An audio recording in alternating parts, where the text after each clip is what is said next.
दोस्तों अज जी अपडेट है पापनगर ड्रामे जी आओ दोस्तों तवा के रिव्यू करे बुधाईंदासीं पापनगर ड्रामे जी अचण वारी एपिसोडन जी कहानी।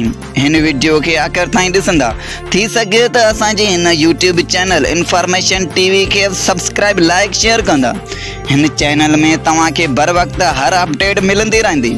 हलूं था अपडेट जी तरफ तवा जो घणो टाइम वेस्ट न कंदासीं। जी हाँ दोस्तों तवा ॾिठो त शेरदल गुलाम गौरम ऐं मलार गॾिजी बालाद खान जे घर में हमलो कयो पर नाकामयाब मंठार उन्हनि के नाकाम बनाए छॾियो ऐं शेरदल जी पूरी तैयारी हुई त गौराम खान के भी ॾिसंदसि त क़ैद में कहिड़े हाल में आहे ऐं पंहिंजो रोशन के भी छॾाईंदो पर हू नाकाम वियो ऐं फायरिंग जी ॾे वठि थी जंहिंमें दोस्तों मलार जी जान ख़तरे में हुई ऐं सिर्फ़ गौर जे करे जान ख़तरे में हुई।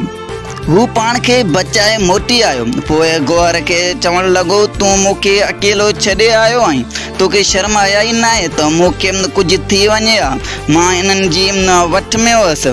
दोस्तों पोइ गौर मलार खां माफ़ी वरिती ऐं मलार चयो त तव्हां ॿीहर हमले जी तैयारी में अचो इन शर्त ते बालाद खान के खबर न पवे त हमले करण वारा असां हुआसीं त ॿीहर बि असां उन ते हमलो करे सघूं।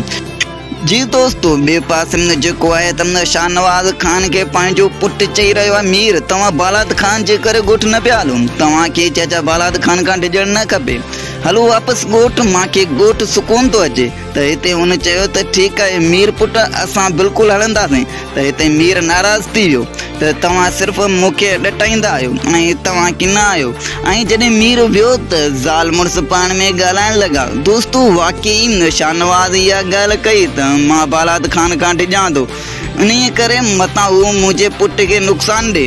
ईंदड़ एपिसोड में जेको आहे त बालाद खान रोशन खान खां पुछंदो कहिड़ा माण्हू आहे जंहिं हमलो कयो त रोशन ॾसंदो त कहिड़ा ई माण्हू आहे त तुंहिंजी वस्ती मां वीरान कंदसि तंहिं ते उहे कावड़जी वेंदा ऐं उन्हनि खे मारण जी कोशिशि कंदा।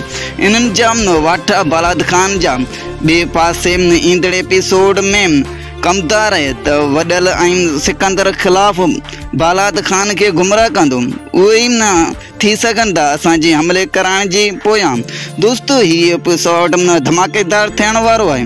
वरी मिलंदासीं नेक्स्ट अपडेट सां। खुदा हाफ़िज़ दोस्तों।